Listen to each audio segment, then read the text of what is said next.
Have you ever wondered what it would be like to be completely dependent on God's guidance every step of the way? Imagine facing a crossing that decides the future of an entire nation, a moment when the impossible becomes possible in the hands of God. In this video, we will explore how the Lord led the people of Israel to an extraordinary feat, marking a new chapter in their history. If you want to know how this happened, watch the video and subscribe to the channel so you don't miss any powerful revelations. Joshua and the people of Israel prepared for something great.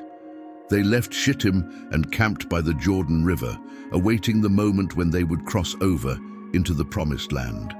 After 3 days, the officers passed among the people, conveying a sacred order. When you see the Ark of the Covenant of the Lord your God, and the Levitical priests carrying it, then you shall set out from your place and follow it. But leave a distance of about 2,000 cubits between you and the Ark. This guidance was no accident. God was leading the people along an unfamiliar path where they had never been before. Joshua then addressed the people with solemn words. "Sanctify yourselves, for tomorrow the Lord will do wonders among you." It was the foreshadowing of a miracle.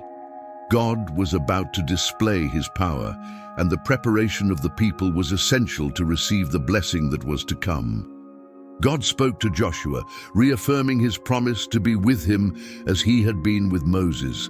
This divine assurance was not only to strengthen Joshua, but also to demonstrate to the people of Israel that he was the Lord's chosen leader, worthy of trust and respect.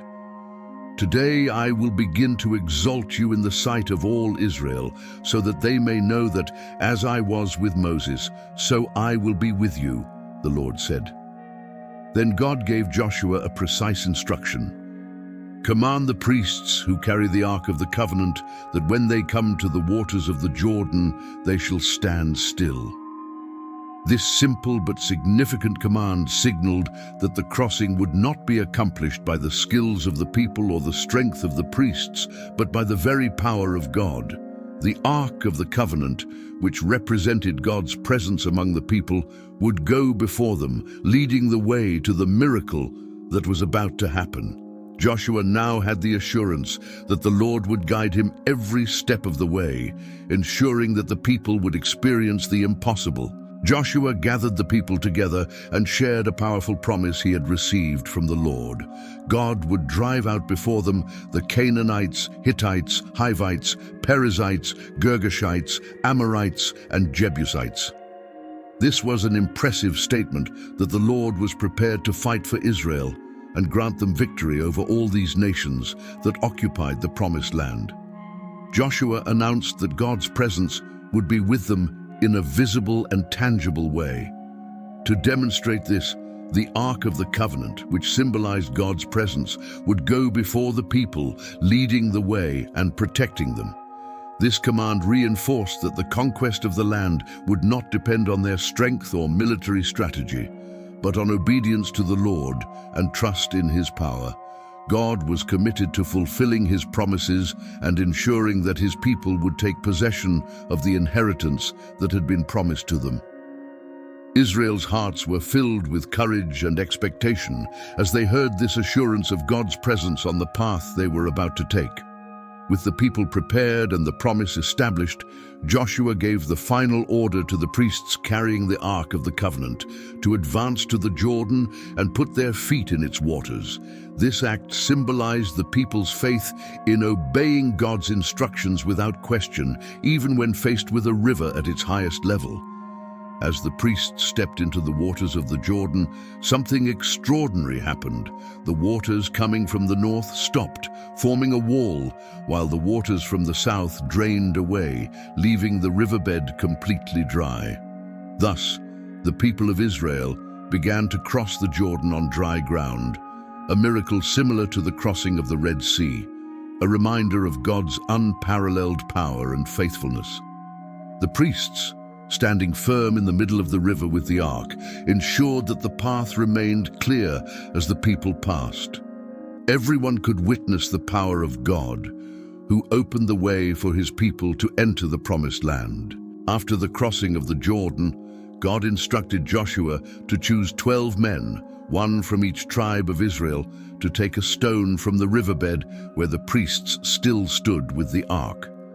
These stones were taken to the camp at Gilgal, where Joshua arranged them into a memorial. This monument would serve as a reminder to future generations of Israel of the miracle God performed when he stopped the river so his people could cross on dry ground.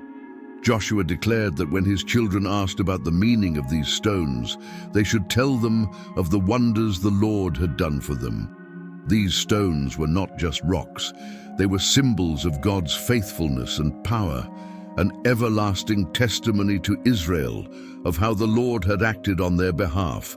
The memorial reinforced that as long as the people trusted God and obeyed his word, he would continue to fulfill his promises and protect his inheritance.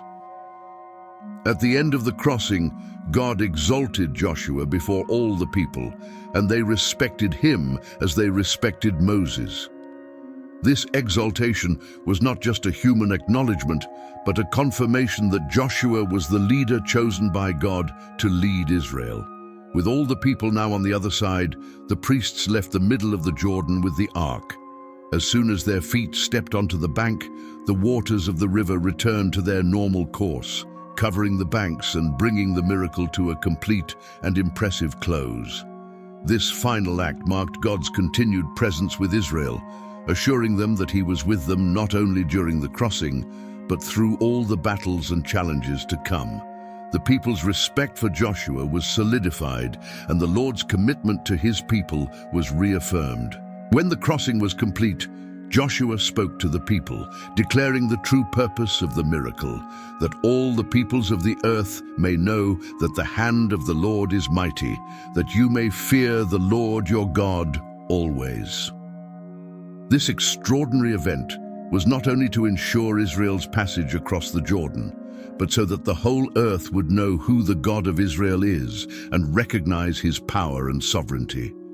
The Lord wanted Israel and the surrounding nations to know that he was the true God, capable of performing great things for his people. This miracle strengthened Israel's faith and served as a call to continued reverence. Each time the people looked at the stones at Gilgal, they would be reminded of God's power and of their commitment to obey and trust him throughout their journey. At the end of this video, we want to know, what is your favorite Bible story? Leave a comment and share with us which passage inspires you the most. And if you enjoyed this powerful narrative, take the opportunity to explore other videos on our channel about fascinating topics full of profound lessons. Click on one of the suggested videos on your screen and continue with us on this journey of faith and discovery.